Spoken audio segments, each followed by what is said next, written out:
Bharat Ratna doctor Bhimrao Ambedkar को कोटि कोटि नमन। ये कार्यक्रम डॉक्टर भीमराव अंबेडकर के जीवन पर आधारित है, जहां भारत की जनता के प्रति उनके योगदानों को पूरी सजगता से चित्रित और रेखांकित करने का प्रयास है। कार्यक्रम में दिखाई गई घटनाएं लब्ध प्रतिष्ठ पुस्तकों से ली गई हैं। इस कार्यक्रम के जरिए चैनल की ओर से एक विश्वसनीय, सजग और सकारात्मक प्रयास है कि डॉक्टर बाबा साहेब भीमराव अंबेडकर के जीवन की संघर्ष यात्रा एवं गौरव गाथा पूरे आदर के साथ घर घर पहुंचे और उनके योगदानों से सभी संपूर्णता में परिचित और आह्लादित हों। दे दीजिए ना, आप अगर 1 मिनट का पानी दे देंगे तो आपके कुएं का पानी कम थोड़ी ना हो जाएगा।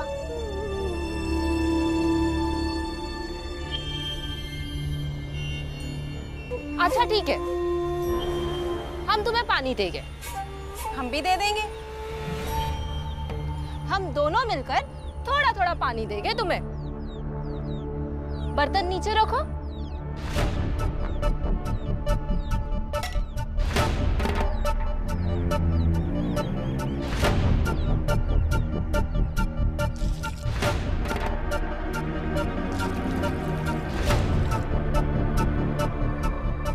अरे अरे भीम, तुम्हारा बर्तन तो पानी ले ही नहीं रहा है। अब हम क्या करें? ऐसा करेगी तू बच्चे के साथ? हाँ भीम, मैं देती हूँ तुम्हें पानी।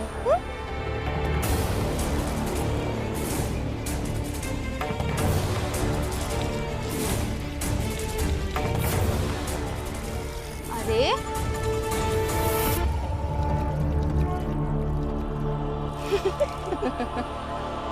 आपके बेटे मेरे साथ स्कूल में ही पढ़ते हैं, वो मेरी उम्र के ही है, फिर आप मेरे साथ ऐसा क्यों कर रहे हो? थोड़ा पानी दे दो ना। अगर पानी नहीं ले जाऊंगा तो घर में खाना नहीं बनेगा, हम सब भूखे रह जाएंगे। हम तो पानी दे रहे हैं ना भीम। अब तुम्हारी ही काबिलियत नहीं है पानी लेने की तो हम क्या करें? तुम्हारा बर्तन तो तुमसे भी ज्यादा होशियार है, हम तो तुम्हें पानी दे ही रहे हैं। आओ दिखाओ अपनी होशियारी अपने बर्तन पे और जमा करो पानी। भीम,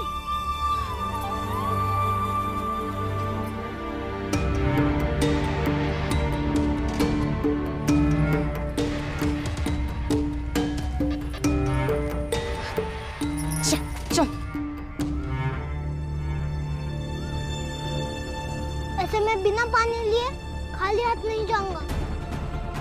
पानी पर हम सबका हक है और हक की लड़ाई मैं ऐसे ही नहीं छोड़ सकता। भीम, हर वक्त न्याय अन्याय लड़ाई झगड़े की बातें क्यों करता है तू?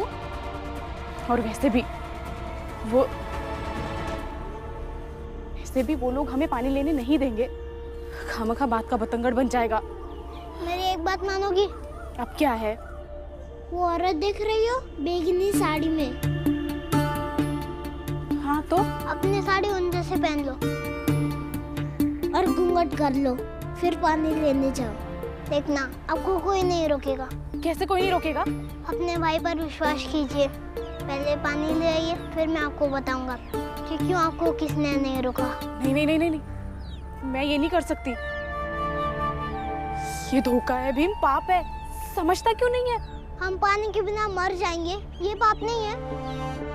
हम किसी के रुपए, जेवर, पैसे चोरी नहीं कर रहे, बस जीने के लिए पानी ले रहे हैं। और इसे चोरी नहीं कहते, इसे बुद्धिमानी कहते हैं। समाज के ठेकेदारों ने धरती और प्रकृति की चीज भी बांट दी है और उसे अपने कब्जे में कर लिया है। तो हम जैसे लोग कैसे जिएंगे? पहले इस तरह के उपाय से जिएंगे, फिर थोड़ी ताकत आ जाएगी तो अपने हक की चीजें उनसे छीन लेंगे। विश्वास रखिए, आपको कोई नहीं पहचानेगा। बुआ जी, ससुर जी का कुछ अता पता चला? कब तक आएंगे? व्यापार करने गए हैं, आ जाएंगे। मगर उनको गए हुए तो काफी दिन हो गए ना? हाँ, व्यापार करने गए हैं, इतनी दूर तो थोड़े पैसे जोड़कर आएंगे ना, वक्त लगेगा ही। दीदी, भीमा और गंगा अब तक नहीं आए। आ जाएंगे, तेरे सामने ही तो गए हैं। मैं जाके देख के आती हूँ।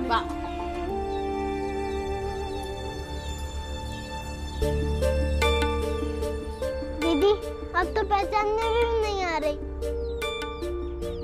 कहिए, आपको कोई देखना दे।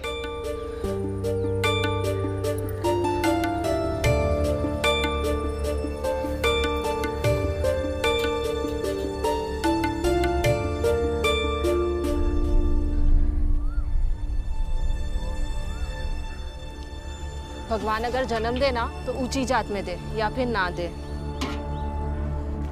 क्या हुआ विवा? क्या हुआ? यहाँ क्या कर रहा है? और पानी का मटका कहाँ है? गंगा नहीं मिली तुझे? गंगा कहाँ है? क्या हुआ बता। गंगा दीदी। रुको, कौन हो तुम?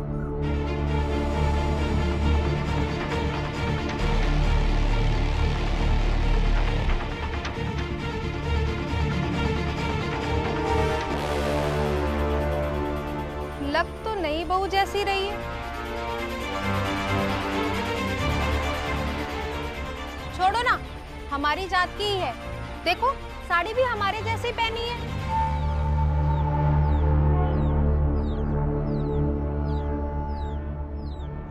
सुनो, तुम पानी ले लो, ठीक है? और हाँ, यहाँ जब आया करो तो यूं गुमसुम मत रहा करो। हम लोगों से भी थोड़ी बातचीत कर लिया करो, ठीक है? जी जी। लो पानी ले लो।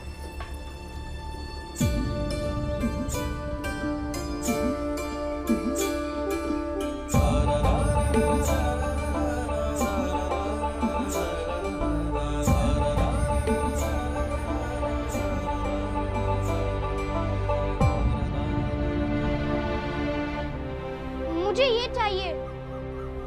क्या करेगा तू इस झुंझुने का?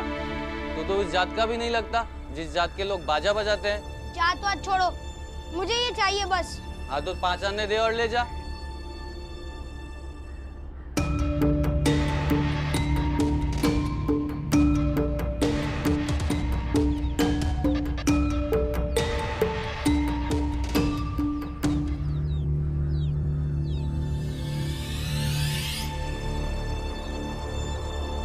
इसके बदले में मैं ये ले जाऊं?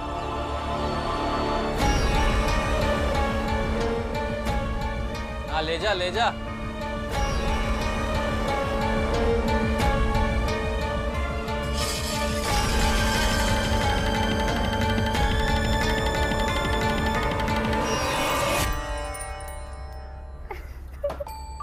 गंगा, गंगा ये क्या है? हुआ भीम ने ऐसा दिमाग लगाया कि वहां पे कोई मुझे पहचान ही नहीं पाया कि मैं उनकी जात की नहीं हूँ।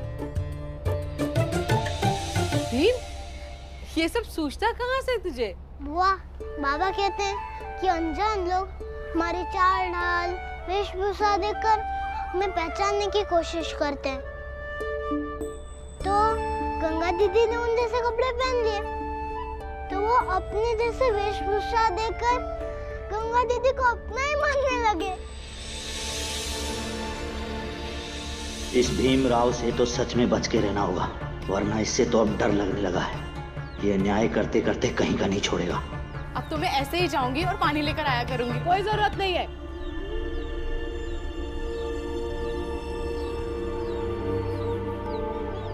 हमारे लिए जो कुआं है वो जब तक साफ नहीं होता तब तक कहीं दूर जाके पानी लेके आएंगे, लेकिन इस तरह से नहीं जाएगी गंगा को पानी लेने। कहीं किसी ने पहचान लिया, देख लिया तो पता नहीं कैसी मुसीबत आ जाएगी। ऐसे कैसे मुसीबत में पड़ जाएंगे? नहीं मतलब नहीं, समझ में नहीं आ रहा है? तुम्हारी शादी हो जाएगी ना तो अपने पत्नी को पहनाना ऐसी साड़ी और फिर जहाँ चाहे वहां भेजना उसे। गंगा नहीं जाएगी इस तरह से। इस तरह से चोरी करके कितने दिन जिएंगे हम? लेकिन हमें पानी पीने का तो हक है ना, चाहे हम किसी भी कुएं से पिए। और अगर कोई मना करेगा तो हम ऐसे करेंगे।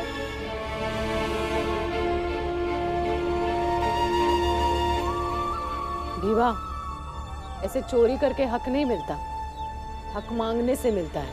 लेकिन मांगने से कोई कहाँ देता है? नहीं मिलेगा तो जितनी दूर जाना पड़े हम जाएंगे और पानी लेके आएंगे। तू बहस मत कर मेरे साथ अब। गंगा, खाना बना ले और इसे भी लेती जा, वरना सवाल पूछते रहेगा।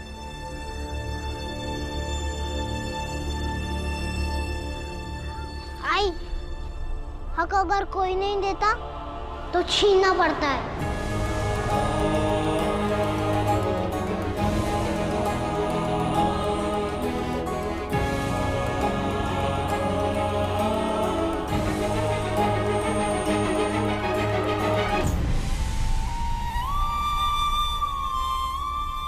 जरा ऊपर से चावल का डिब्बा निकाल देंगे। चला जा। अरे भाभी, कहाँ जा रही है? दीदी, मैं इनके सेठ जी के पास जाकर पूछ कर आती हूँ कि बच्चों के बाबा कब आएंगे, कहाँ है, कुछ पता चला है क्या। लेकिन तब तक आप बच्चों... मैं देख लूंगी, तो चिंता मत कर। हाँ। उन्हें कुछ पता नहीं चलेगा, लेकिन तू जल्दी आ जाना। हाँ दीदी, संभाल कर जाना।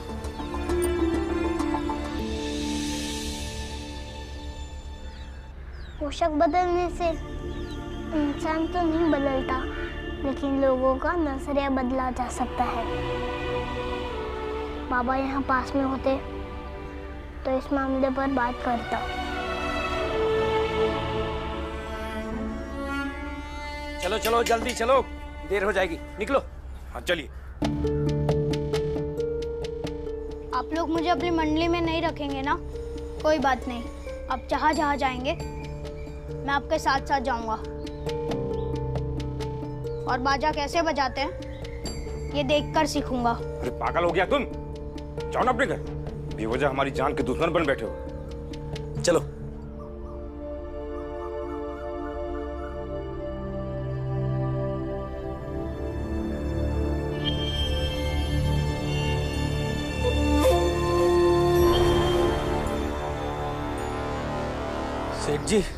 सेठ जी गजब हो गया। क्या हो गया? आपके यहाँ काम करने वाला वो आदमी जिन्होंने अपने साथ कुछ क्रांतिकारियों को छुपा कर रखा हुआ था, अभी कुछ देर पहले खबर मिली है कि रात में फौज ने उन पर हमला कर दिया। अंधेरे में कुछ लोगों को गोलियां लग गई और कुछ लोग जान बचाने के लिए नदी में कूद गए। पता नहीं कौन लोग बचे और कौन लोग मर गए। कहीं आपके यहाँ काम करने वाला वो आदमी भी... अरे ऐसा मत बोलो, वो बाल बच्चेदार आदमी है, उसे कुछ नहीं हो सकता। किसे कुछ नहीं होगा सेठ जी? वो राम जी, ये बता रहा था, राम जी क्रांतिकारियों की रक्षा ढाल बनकर कर रहे थे। अंग्रेजी फौज रत्ती भर भी उनका कुछ नहीं बिगाड़ सकती। और ऐसे बहादुर लोगों की कहानी सुनानी चाहिए सबको, समझ गए ना? इसमें कोई शक नहीं कि वो बहुत बहादुर है और ऐसे लोगों की जरूरत देश की आजादी के लिए सबसे ज्यादा है। हाँ, लेकिन उनकी जरूरत उनके परिवार को और उनके बच्चों को भी है। अगर इनसे कुछ संपर्क हो पाए तो एक संदेश पहुंचा देना जरूर। कहना कि उनके घर वाले उन्हें बहुत याद कर रहे हैं। अब जल्द से जल्द वापस आ जाओ। हाँ हाँ, जैसे ही हमारा संपर्क होता है हम सब बता देंगे। अच्छा सेठ जी, मैं भी चलता हूँ।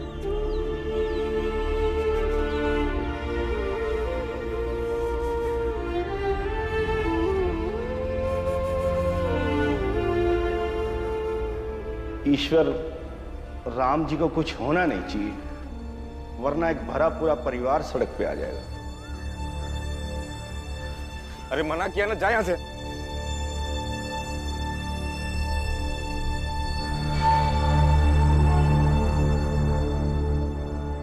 पकड़ इसे। बाजे बजाएगा तू? छोड़, बाजा झुंझुना बजाएगा।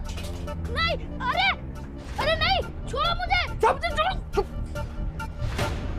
अरे बेशर्मो, हमारे टुकड़ों पे पलने वाले मेरे बेटे को अपने साथ लेके जा रहे थे। सेठ जी, हम इसे साथ नहीं लाए हैं।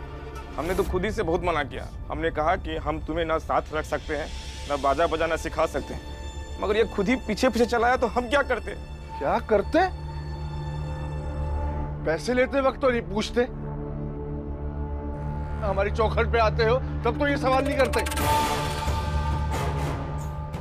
एक बात कान खोल कर सुन लो, अपनी औकात में रहो, औकात में। और अपने इस घिनौने पेशे से मेरे बेटे को दूर रखो, और अपने आप से भी।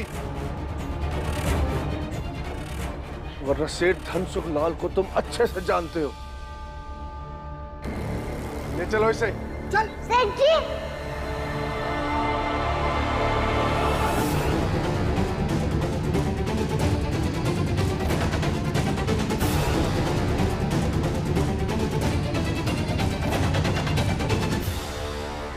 गलती आपकी नहीं है, बल्कि बाजा बजाने वालों की है। ये जीवन भर आपसे पैसे लेकर खुद को छोटा करते रहे, थोड़े से फायदे के लिए अपना थोड़ा थोड़ा स्वाभिमान गिरवे रखते रहे। और आपका तो धंधा ही है गिरवे रख के कर्ज लेने का। इनकी आदत नहीं बदलेगी। तो आज आपने सुनाया, कल भी आप सुनाएंगे और ये सुनेंगे। छोटे लोग सुनने के लिए ही पैदा होते हैं। मुझे तो समझ में नहीं आता है तुम लोग पैदा ही क्यों होते हो। ऐसा है सेठ जी, अब बहुत हो चुका। आज के बाद हम भूखे मर जाएंगे, लेकिन आपसे एक पैसे तक नहीं लेंगे। आप हमारे पेशे से नफरत करते हैं ना, हमसे नफरत करते हैं ना, तो हम आपसे आज कह रहे हैं कि आज के बाद अगर आपका बेटा हमारे पास वापस आएगा तो हम इसे अपने साथ रख लेंगे, क्योंकि हमें अपने पेशे से बहुत प्यार है और हम अपने पेशे की बेइज्जती बिल्कुल बर्दाश्त नहीं कर सकते। अरे कल आपका बेटा इस पेशे से जुड़ जाए तो आप इस पेशे से नफरत ही ना करें।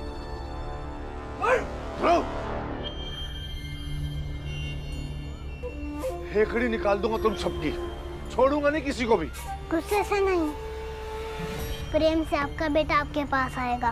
भीमराव, ये सब तेरा किया धरा है। मेरा कुछ किया धरा नहीं है, गलती आपकी है कि आपका प्रेम आपके बेटे के प्रति इतना मजबूत नहीं हो पाया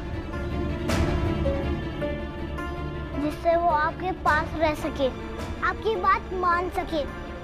मैं तो अभी भी चाहता हूँ कि ध्रुव वापस लौट के आपके पास आ जाए, लेकिन मेरे चाहने से कहीं ज्यादा वो आपसे नफरत करता है।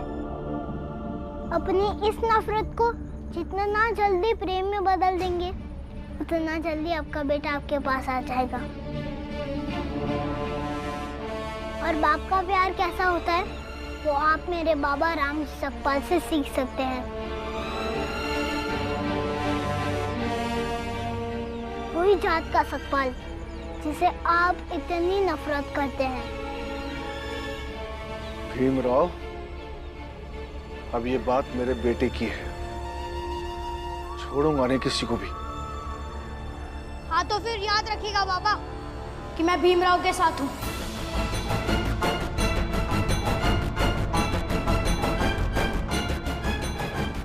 चल मंगेश। बेटा, अब फैसला सोच समझ कर लेना। चलो। ध्रुव, मैं अभी भी तुम्हें समझाता हूँ कि तुम अपने बाबा के पास चले जाओ, इसमें तुम्हारी भलाई है।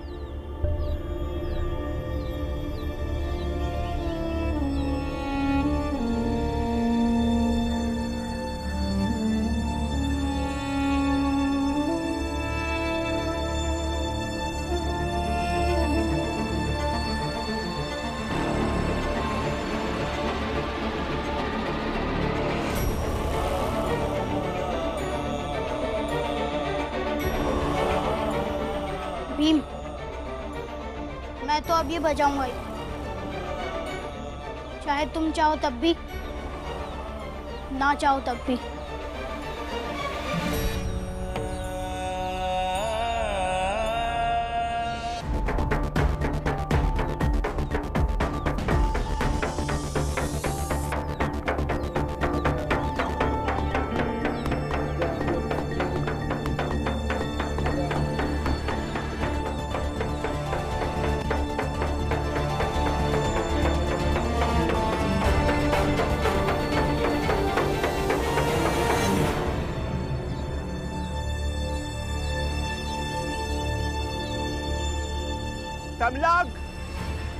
मेरी बात ध्यान से सुनो। अंग्रेजी हुकूमत को अपने गुप्तचर से कुछ पता चला है कि इस इलाके में कुछ लोग क्रांतिकारी गतिविधियों में शामिल हैं।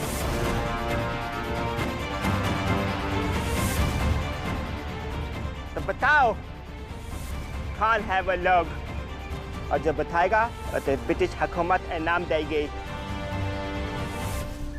कोई अगर पिछले कई दिनों से यहाँ न दिखा हो, या कोई संदेहात्मक कार्य करता हुआ दिखा हो, या रात बिरात कोई सभा करता हुआ दिखा हो, तो उसके बारे में हमें बताइए।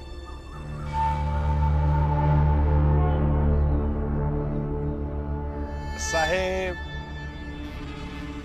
राम जी सकपाल कई दिनों से दिखाई नहीं दे रहे हैं।